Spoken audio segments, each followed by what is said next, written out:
Welcome to all rounder clips. ನಮ್ಮ main channel ಇರೋ ತುಂಬ ಇಂಟ್ರೆಸ್ಟಿಂಗ್ ಕ್ಲಿಪ್ಸ್‌ನ ಈ ಚಾನಲಲ್ಲಿ ಪೋಸ್ಟ್ ಮಾಡ್ತೀವಿ. ಸೊ ದಯವಿಟ್ಟು ಸಬ್ಸ್ಕ್ರೈಬ್ ಮಾಡಿ. ಕ್ಲೋಸ್ ಫ್ರೆಂಡಿಂದು ಕತೆ. ಆಹ್, ಅಂದ್ರೆ ಅವ್ರ ಫ್ಯಾಮಿಲಿಲಿ ಆಗಿರೋ ಕತೆ.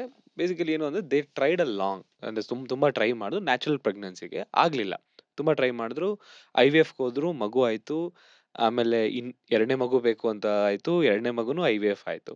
ಬಟ್ 3ನೇ ಮಗು ನ್ಯಾಚುರಲಿ ಆಗೋಯ್ತು. ಆಗೋಯ್ತು. ಹಾ. ಸೊ ನಾನ್ ಏನಕ್ಕೆ ಅಂತ ಕೇಳ್ಪಟ್ಟಿದ್ದು ಅಂತಂದ್ರೆ, ಅಂದ್ರೆ ಅವ್ರ ಪ್ರಕಾರ ಅಲ್ಲ, ಬೇರೆ ಕಡೆ ಓದಿದ್ದೇನು ಅಂದ್ರೆ ಯೂಶುವಲಿ ಸ್ಟ್ರೆಸ್ ಇದ್ದಾಗ ನಿಮ್ಗೆ ಮಗು ಆಗಲ್ಲ. So you have a pressure that ಮಗು ಆಗ್ಲೇಬೇಕು ಅಂತ. ಸೊ ಒಂದಾಯ್ತು, ಎರಡಾಯ್ತು, now you don't have stress. So 3ನೇದು ನ್ಯಾಚುರಲ್ ಆಗಾಯ್ತು ಅಂತ. ಈ ತರ ಇನ್ಸಿಡೆಂಟ್ಸ್ ತುಂಬಾ ಆಗುತ್ತೆ ಸರ್. ಆಗತ್ತೆ. ಇದು ಬಹಳ ಕಾಮನ್ ಕಂಡೀಷನ್ ಇದು. ಓಕೆ.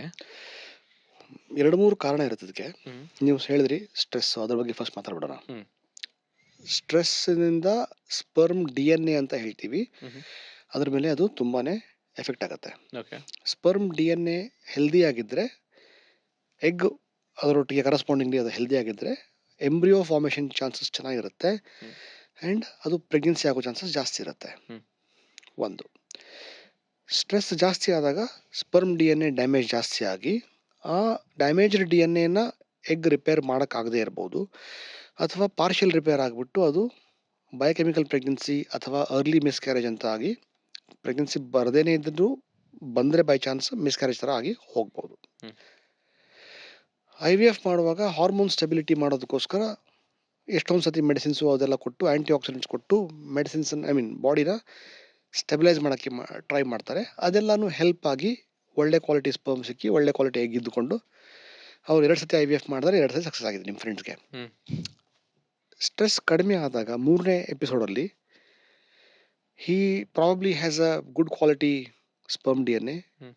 ಪ್ರೀವಿಯಸ್ಲಿ ಟ್ರೀಟ್ ಆಗಿರೋದ್ರಿಂದ, ಹ್ಮ್. ಐ ವಿ ಎಫ್ಗಿಂತ ಮೊದಲು ಟ್ರೀಟ್ಮೆಂಟ್ ಕೊಡ್ತಾರಲ್ಲ, ಹ್ಮ್. ಅದರಿಂದನೂ ಇರ್ಬೋದು. ಲೈಫಲ್ಲಿ ಒಳ್ಳೆ ಪೊಸಿಷನಿಗೆ ಬಂದು ಸೆಟಲ್ಡ್ ಫೀಲಿಂಗ್ ಇದ್ದಿರ್ಬೋದು. ಹ್ಮ್. ಆ್ಯಂಡ್ 3ನೇ ಮಗು ಟ್ರೈ ಮಾಡಬೇಕು ಅನ್ನೋ ಸ್ಟ್ರೆಸ್ ಇಲ್ಲದೆ ಇದ್ದರೆ ಅವರು natural intercourse at the right time ಆಗಿರ್ಬೋದು. ಓಕೆ. ಇಂಟರ್ಕೋರ್ಸ್ ವಿಷಯ ಯಾಕೆ ಬರುತ್ತೆ ಇಂಪಾರ್ಟೆಂಟ್ ಅಂದರೆ, ನಾವು ಎಷ್ಟೊಂದು ಸತಿ ಕೇಳ್ತೀವಿ, ವೈಫ್ ಹೋಗ್ತಾರೆ ಐ ವಿ ಎಫ್ ಡಾಕ್ಟರ್ ಹತ್ರ ಅಥವಾ ಒ ಬಿ ಜಿ ಡಾಕ್ಟರ್ ಹತ್ರ ಹೋಗ್ತಾರೆ, ಹ್ಮ್. ಎಗ್ ಫಾಲೋ ಅಪ್ ಮಾಡ್ತಾ ಇರ್ತಾರೆ, which is called follicular monitoring. ಆ ಲೇಡಿಗೆ ಇನ್ಸ್ಟ್ರಕ್ಷನ್ ಕೊಡ್ತಾರೆ, ನೋಡಮ್ಮ ಇವತ್ತು ನಿನ್ನ ಎಗ್ ರಿಲೀಸ್ ಆಗುತ್ತೆ, ನೀನು ಮನೆ ಹೋಗಿ ನಿನ್ನ ಹಸ್ಬೆಂಡ್ಗೆ ಬಿಡಬೇಡ, ಕರೆಕ್ಟಾಗಿ ಸೆಕ್ಷುವಲ್ ಆಕ್ಟಿವಿಟಿ ಮಾಡ್ಕೊಳ್ಳಿ, ಓಕೆ. ಒಳ್ಳೆ ಚಾನ್ಸ್ ಇರುತ್ತೆ ಅಂತ ಹೇಳಿ ನೈಸ್, ಕಳಿಸ್ತಾರೆ. ನೈಸ್. ಹಾ. Scientifically very true. ಹ್ಮ್. ಅದು ಹೋಗಿ ಆ ಗಂಡನಿಗೆ ಹೇಳಿದ್ಮೇಲೆ, ಹ್ಮ್. ಇವತ್ತು ಮಾಡಲೇಬೇಕಂತೆ ಡಾಕ್ಟರ್ ಹೇಳಿದ್ದಾರೆ, ಹ್ಮ್. he just can't get good erection. Hmm. This is called psychological ED or situational ED. Situational ಅಂದರೆ ಸರಿಯಾಗಿ ಎಗ್ ರಿಲೀಸ್ ಆಗೋ ಸಮಯದಲ್ಲಿ ಆ ಗಂಡಸ್ಗೆ ಎರೆಕ್ಟೈಲ್ ಡಿಸ್ಫಂಕ್ಷನ್ ಅಂದರೆ ನಿಮಿರುವಿಕೆ ಸಮಸ್ಯೆ ಆಗ್ಬಿಡುತ್ತೆ. Okay. Performance pressure it's common also. Very common. Okay. ದಿನದಲ್ಲಿ ಮಿನಿಮಮ್ 5ರಿಂದ 10 ಪೇಷಂಟ್ ನೋಡ್ತೀನಿ ನನ್ನ ಹತ್ರ. ಓಕೆ. ದಿನಕ್ಕೆ ಡೈಲಿ. ಅಂದ್ರೆ ಆ ಟೈಮಲ್ಲಿ ಮಾಡ್ಲೇಬೇಕು ಅಂದ್ರೆ ಪರ್ಫಾರ್ಮೆನ್ಸ್ ಟೆನ್ಷನ್. ಎಕ್ಸಾಕ್ಟ್ಲಿ. ಎಕ್ಸಾಮ್ಗೆ ಹೋಗ್ಬೇಕಾದ್ರೆ ನಮ್ಗೆ ಆಗತ್ತಲ್ಲ. ಹೌದು. ಪ್ರಿಲಿಮಿನರಿ ಎಕ್ಸಾಮಲ್ಲಿ ಚೆನ್ನಾಗಿ ಮಾಡ್ಬಿಟ್ಟು ಒಳ್ಳೆ ಮಾರ್ಕ್ಸ್ ಸ್ಕೋರ್ ಮಾಡೋದು, ಫೈನಲ್ಸ್ ಬಂದಾಗ ಮಿಸ್ಟೇಕ್ ಮಾಡೋದು, ಇದು ಬಹಳ common. Okay. Performance anxiety or performance pressure, also called a situational ED in medical language.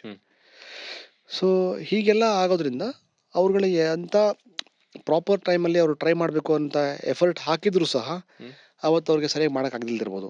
So that ovulation window ಇರುತ್ತಲ್ಲ, ನ್ಯಾಚುರಲ್ ಆಗಿ ಅವರು they may have missed it. One day or 2 days one day ಇರುತ್ತೆ. ಇವಾಗ natural ಆಗಿ ಮಾಡ್ತಾ ಇರುವಾಗ ನಮ್ಗೆ ಆ ಕಡೆ ಒಂದಿನ ಎಕ್ಸ್ಟ್ರಾ ಕೊಡಬಹುದು. Okay. But naturally it is egg ಅಂದ್ರೆ ನಾವೇನು ಅಂಡಾಣು Fertile ಬಿಡುಗಡೆ ಆಗುತ್ತೆ, fertile period is for 24 hours ಅಂತ ಹೇಳ್ತೀವಿ. ಓಕೆ. ಓಕೆ. ಆಲ್ರೌಂಡರ್ಸ್ ಈ ಒಂದು ಪ್ರಪಂಚದಲ್ಲಿ ಬಹಳಷ್ಟು ಜನರಿಗೆ ಬಿಸ್ನೆಸ್ ಮಾಡಬೇಕು ಅಂತ ಆಸೆ ಇರುತ್ತೆ. ಆಲ್ರೆಡಿ ಸ್ವಲ್ಪ ಜನ ಶುರು ಮಾಡಿರ್ತೀರಾ. ನಿಮಗೆ ಗುಡ್ ನ್ಯೂಸ್ ಏನಪ್ಪಾ ಅಂತ ಹೇಳಿದ್ರೆ, ನಿಮ್ದು ಎಕ್ಸಿಸ್ಟಿಂಗ್ ಬಿಸ್ನೆಸ್ ಇದ್ದು ಅದನ್ನ ಎಕ್ಸ್ಪಾಂಡ್ ಮಾಡಬೇಕು ಅಂತ ಅನ್ಕೋತಾ ಇದ್ರೆ 20 ಕೋಟಿ ತನಕ ನಿಮಗೆ ಲೋನ್ ತಗೊಳ್ಳೋದಕ್ಕೆ ಹೆಲ್ಪ್ ಮಾಡ್ತಾರೆ ನಿಧಿ ವೃದ್ಧಿ. ಬೆಸ್ಟ್ ಪಾರ್ಟ್ ಏನಪ್ಪಾ ಅಂದ್ರೆ ಯಾವುದೇ ಡಾಕ್ಯುಮೆಂಟೇಶನ್ ಇಲ್ಲ, ಇವ್ರು ಯಾವುದೇ ಇದರಿಂದ ಪರ್ಸೆಂಟೇಜ್ಗಳು ತಗೊಳ್ಳೋದಿಲ್ಲ, ಟ್ರಾನ್ಸ್ಪರೆಂಟ್ ಆಗಿ ಕ್ವಿಕ್ ಆಗಿ ನಿಮಗೆ ಲೋನ್ ತಗೊಳ್ಳೋದು ಹೆಲ್ಪ್ ಮಾಡ್ತಾರೆ. ಆಲ್ಸೋ ಆಲ್ರೌಂಡರ್ಸ್ ಕಡೆಯಿಂದ ನೀವು ಹೋಗ್ತಿದ್ದೀರಾ ಅಂದ್ರೆ ನಿಮಗೆ ಸ್ಪೆಷಲ್ ಆಫರ್ ಕೂಡ ಇರುತ್ತೆ. So please check out Nidhivriddhi. ಎಗ್ಗೆ 24 ಗಂಟೆ ಸರ್ವೈವಲ್ ಇರುತ್ತೆ. Hmm. Sperm can survive for up to 72 hours. So ಈ ಕಡೆ 1 ಡೇ ಆ ಕಡೆ 1 ಡೇ ಸೇರಿಸ್ಕೊಳ್ಳಿ. ಹಾ. ಸೊ ಗಿವ್ ಆರ್ ಟೇಕ್ 2-3 ಡೇಸಲ್ಲಿ ಅವರು ರೆಗ್ಯುಲರ್ ಇಂಟರ್ಕೋರ್ಸ್ ಮಾಡಿದರೆ pregnancy chances are high. Okay. ಎಂಥವ್ರಿಗೂ ಎಂಥ ಸ್ಟ್ರಾಂಗ್ ಎರೆಕ್ಷನ್ ಇದ್ದವ್ರಿಗೂ ತೊಗೊಂಡೋಗಿ ಇವತ್ತು ನೀನು ಮಾಡಲೇಬೇಕು ಅಂತಂದರೆ ಕಷ್ಟಪಟ್ಟೆ ಪಡ್ತಾರೆ. ಓಕೆ. ಹೌದು. Otherwise medically he is fine. ಮೆಡಿಕ್ರಿಯಾ. ಅವ್ರಿಗೇನು ರೋಗ ಇಲ್ಲ. ಈ ಥರ ಅಂಡರ್ಸ್ಟುಡ್. ಸೈಕಾಲಜಿಕಲ್ ಸ್ಟ್ರೆಸ್ ಆಗುತ್ತೆ. ಸೊ ನಿಮ್ಮ ಫ್ರೆಂಡದು ಸ್ಟೋರಿ ಅದೇ ಆಗಿರ್ಬೋದು. ಬಹುಶಃ when he was trying he was too stressed, hmm. Plus ovulation window miss ಆಗಿರ್ಬೋದು hmm. Because of the stress. Hmm. And third ಬೇಬಿಗೆ ಅವರು ಟ್ರೈ ಮಾಡಲಾರ್ದೇ ನ್ಯಾಚುರಲ್ ಸೆಕ್ಷುವಲ್ ಆಕ್ಟಿವಿಟಿ ಮಾಡಿ ಎಂಜಾಯ್ ಮಾಡಬೇಕಾದಾಗ hmm. It must have come to pregnancy. ನನ್ನ friend ಅದೇ ಹೇಳ್ತಾರೆ doctor. ಅವ್ರು ಮದುವೆ ಆಗಿ 2 ಮಂತ್ಸ್ಗೆನೆ his wife has become pregnant because ಅವ್ನು ಏನು ಸ್ಟ್ರೆಸ್ಸೇ ಇರಲಿಲ್ಲ. He had no stress, plans ಇರಲಿಲ್ಲ. Sometimes unplanned pregnancy also happens in this way. Coming to this which is eggs doctor. Upasana Konidela, the wife of Ram Charan, open ಆಗಿ ಹೇಳಿದ್ದಾರೆ ಎಗ್ಸ್ನ ಫ್ರೀಸ್ ಮಾಡಿ. Because ಅದು ಮುಂದೆ ಒಂದು ನಿಮ್ಗೆ ಗೊತ್ತಾಗಲ್ಲ, ಇವಾಗ ಗೊತ್ತಾಗಲ್ಲ, ಹೆಲ್ದಿಯಾಗಿರ್ತೀರಾ, ಮುಂದೆ ಒಂದಿನ ಬೇಕಾಗುತ್ತೆ ಅಂತ. And since IVF is very closely associated with egg freezing, ಅದು ಯಾವ ಥರ ವರ್ಕ್ ಆಗುತ್ತೆ ಮತ್ತೆ ಎಲ್ಲರೂ ಮಾಡಿಸ್ಬೇಕಾ ಫಸ್ಟ್ ಥಿಂಗ್? ಎಲ್ಲರೂ ಮಾಡಿಸ್ಬೇಕಾ? ಇಲ್ಲ. ಓಕೆ. ಮಾಡಿಸ್ಬೋದಾ? ಖಂಡಿತ ಮಾಡಿಸ್ಬೋದು. ಓಕೆ. ಯಾರಿಗೆ ನಾವು ಮಾಡಿಸಿ ಅಂತ ಹೇಳ್ತೀವಿ ಅಂದ್ರೆ, ಇವಾಗ ಕೆಲವೊಬ್ರು ಯಾವುದೋ ಒಂದು ಕಾರಣಕ್ಕೆ ಅವ್ರಿಗೆ ಗೊತ್ತು, ಅವ್ರಿಗೆ ಮಕ್ಕಳಿಗೆ ಸದ್ಯಕ್ಕೆ ಬೇಡ ಅಂತ. ಮ್ಯಾರಿಡೇ ಇರ್ಬೋದು, ನಾಟ್ ಎಟ್ ಮ್ಯಾರಿಡು Somebody ಇರ್ಬೋದು. who has the dink thing. Double income, Double no income. Anyway, no they kids. don't want kids. Kids ಅನ್ನ That's ಈಗ a different ಹಾ. concept. ಅಲ್ಲ ಮ್ಯಾಮ್, ಈಗ ಹಂಗಿರ್ಬೋದು, Yes. ವೇನ್ ಮಗು ಬೇಡ ಅಂತ. ನಾಳೆ ನನ್ಗೆ ಅನ್ಡಿಸೈಡೆಡ್ ಇದೀನಿ Yeah. ನಾನು, ಅವ್ರುಗಳು ಹೋಗ್ಬೋದು ಎಗ್ ಹ್ಮ್. ಫ್ರೀಸಿಂಗ್ಗೆ. ಎರಡನೇದು ಏನು ಅಂತಂತಂದ್ರೆ, ಇವಾಗ ಏನೋ ಒಂದು ಕಾರಣಕ್ಕೆ ಇನ್ನು ಮದ್ವೆನೇ ಆಗಿಲ್ಲ. Yes, hmm. I get married after I am 38, 40. So ಗೊತ್ತು ಅಷ್ಟೊತ್ತಿಗೆ ಎಗ್ದು ನಂಬರ್ ಆಗ್ಲಿ, ಕ್ವಾಲಿಟಿ ಕ್ವಾಂಟಿಟಿ ಎರಡೂ ಕಡಿಮೆ ಆಗತ್ತೆ. ಹ್ಮ್. ಎಸ್. ಇನ್ನು ಕೆಲವೊಬ್ಬರಿಗೆ ಕೆಲವೊಂದು ಹೆಲ್ತ್ ಇಶ್ಯೂಸ್ ಇರುತ್ತೆ. ಇವಾಗ ನಾವು ಎಂಡೋಮೆಟ್ರಿಯೋಸಿಸ್ ಅಂತ ಕೇಳಿರ್ತೀವಿ. ಅಂದ್ರೆ ಈ ಎಂಡೋಮೆಟ್ರಿಯಂ ಅನ್ನೋದು ಗರ್ಭಕೋಶದ ಒಳಗಿಂದ ಒಂದು ಪದ್ರೆ. ಹ್ಮ್.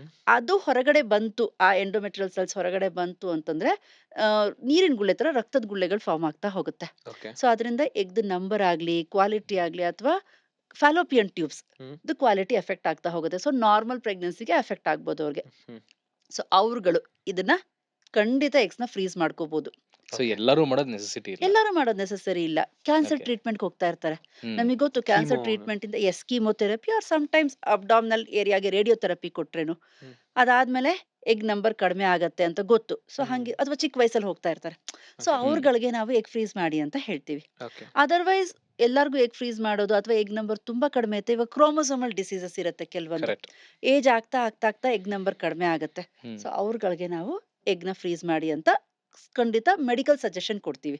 Okay. But social egg freezing ಇದು ಫರ್ಟಿಲಿಟಿ ಪ್ರಿಸರ್ವೇಷನ್. ಇವಾಗ ಹ್ಮ್. ಎಗ್ನ ಫ್ರೀಸ್ ಮಾಡೋದಕ್ಕೆ ಎರಡಿದೆ. ಒಂದು ಫರ್ಟಿಲಿಟಿ ಪ್ರಿಸರ್ವೇಷನ್, ಅಂದ್ರೆ ಇವ್ರಿಗೆ ಮುಂದೆ ತೊಂದರೆ ಆಗತ್ತೆ, ನೀವು ಎಗ್ ಫ್ರೀಸ್ Egg freeze ಮಾಡ್ಕೊಳ್ಳಿ. ಮಾಡೋದು. ಸೋಷಿಯಲ್ ಎಗ್ ಫ್ರೀಸಿಂಗ್ ಯಾರಾದ್ರೂ ಮಾಡ್ಬೋದು. ನನಗೆ ಮಾಡ್ಕೋಬೇಕು ಅಂದ್ರೆ ಖಂಡಿತ ಮಾಡ್ಕೋಬಹುದು. ಸರ್, ಅದೇ ಸ್ಪರ್ಮ್ ಫೀಸಿಂಗ್ ಬರೋಣ ಸರ್. ಹಾ. ಯಾರ್ಯಾರು ಮಾಡ್ಬೇಕು sperm? ಸೊ ಈಗ ಮೇಡಮ್ ಹೇಳಿದ್ರಲ್ಲ, ವುಮನ್ ಅಲ್ಲಿ ಯಾವ ಥರ ಸಿಚುವೇಶನ್ಸ್ ಬರುತ್ತೋ ಹ್ಮ್. ಗಂಡಸರಲ್ಲೂ ಆ ಸಿಚುವೇಶನ್ಸ್ ಬರ್ತಾ ಇದೆ ಈಗ. Hmm. Career oriented Men. Lifestyle ಇದೆ. ಹ್ಮ್. ನಾನು I am travelling abroad. Hmm. ನನಗೆ ಹೊರಗಡೆ ಹೋದಾಗ ನನಗೆ ವೈಫ್ ಜೊತೆಗಿರಲ್ಲ, ಮಗು ಮಾಡೋಕ್ಕಾಗಲ್ಲ. ನಾನು ಸ್ಪರ್ಮ್ ಫ್ರೀಸ್ ಮಾಡ್ಕೊಂಡು ಹೋಗಿರ್ತೀನಿ. ನನ್ನ ಹೆಂಡತಿ ನೆಕ್ಸ್ಟ್ 6 ಮಂತ್ಸಲ್ಲಿ ಪ್ರೆಗ್ನೆನ್ಸಿ ಪ್ಲ್ಯಾನ್ ಮಾಡಬೇಕು ಅಂತಿದ್ದಾರೆ. ನನ್ನ ಸ್ಪರ್ಮ್ ಉಪಯೋಗಿಸ್ಕೊಂಡು ಅವರು IUIನೋ IVFನೋ ಮಾಡ್ಕೋಬೋದಾ? ಒಂದು ರೀಸನ್ ಫಾರ್ ಫ್ರೀಸಿಂಗ್. Option. ಹಾ. ಎರಡನೇದು cancer treatment it self. Hmm. Cancer treatment ಇರುವಾಗ ಪೇಷಂಟ್ಗೆ ಕ್ಯಾನ್ಸರ್ ಟ್ರೀಟ್ಮೆಂಟ್ ಆದಮೇಲೆ ಸ್ಪರ್ಮ್ ರಿಕವರಿ ಆಗುತ್ತಾ ಆಗಲ್ವಾ? ಕೀಮೋಥೆರಪಿ ಆಗ್ಬೋದು, ರೇಡಿಯೇಷನ್ ಥೆರಪಿ ಆಗ್ಬೋದು. ರಿಕವರಿ ಆಗುತ್ತೆ ಅಂತಂದರೆ it will take minimum of 5 to 6 years To go back to the better state. To go back to some sperm production. Oh. Normal ಆಗಲ್ಲ ಅವರು. Oh damn. ಹಾ. ಅದೇ ಗೋನೆಡೋ ಟಾಕ್ಸಿಕ್ ಅಂತ ಹೇಳ್ತೀವಿ. ಹಾ. ಗೋನೆಡ್ಸ್ ಅಂದರೆ ಟೆಸ್ಟಿಕಲ್ಸ್ ಮತ್ತು ಓವರೀಸು. Okay. ಗೋನೆಡೋ ಟಾಕ್ಸಿಕ್ ಕೀಮೋಥೆರಪಿ ಅಂತ ಇರುತ್ತೆ. ಅಂದರೆ ಕೆಲವು ಕೀಮೋಥೆರಪಿಗಳಲ್ಲಿ ಅದು ಬೀಜದ ಮೇಲೆ ಮತ್ತು ಅಂಡಾಶಯದ ಮೇಲೆ ಪರಿಣಾಮ ಬಿಟ್ಟು ಸ್ಪರ್ಮ್ ಪ್ರೊಡಕ್ಷನ್ನು, ಎಗ್ ಪ್ರೊಡಕ್ಷನ್ನು ಕಡಿಮೆ ಮಾಡ್ತವೆ.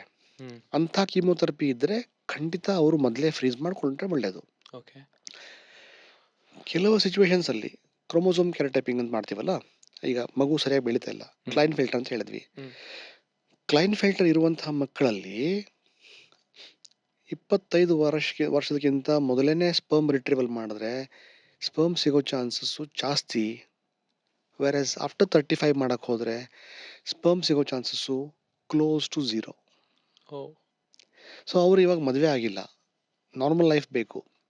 ಆದರೆ ಇವತ್ತು ಅವರು ಒಂದು ಸರ್ಜರಿ ಮುಖಾಂತರ, ಮೈಕ್ರೋಟಿಸ್ ಅಂತ ಹೇಳ್ತೀವಿ, ಆ ಸರ್ಜರಿ ಮುಖಾಂತರ ಸ್ಪರ್ಮ್ಸ್ನ ಸೆಲೆಕ್ಷನ್ ಮಾಡಿಕೊಂಡು ಸ್ಟೋರೇಜಲ್ಲಿ ಇಟ್ಕೊಂಡು ಅವರು ತಮ್ಮ ನಾರ್ಮಲ್ ಲೈಫ್ ನಡ್ಸ್ಕೊಂಡು ಹೋಗಿ ಮುಂದೆ ಅವರು ಯಾವಾಗ ಮಗು ಮಾಡ್ಕೊಳ್ಳೋಕೆ ಆಸೆ ಪಡ್ತಾರೋ ಆವಾಗ ಬಂದು ಈ ಸ್ಟೋರ್ ಆಗಿರೋ ಸ್ಪರ್ಮ್ನ ಉಪಯೋಗಿಸಿ ಮಗು ಮಾಡ್ಕೊ ಪ್ರಯತ್ನ ಮಾಡ್ಬೋದು.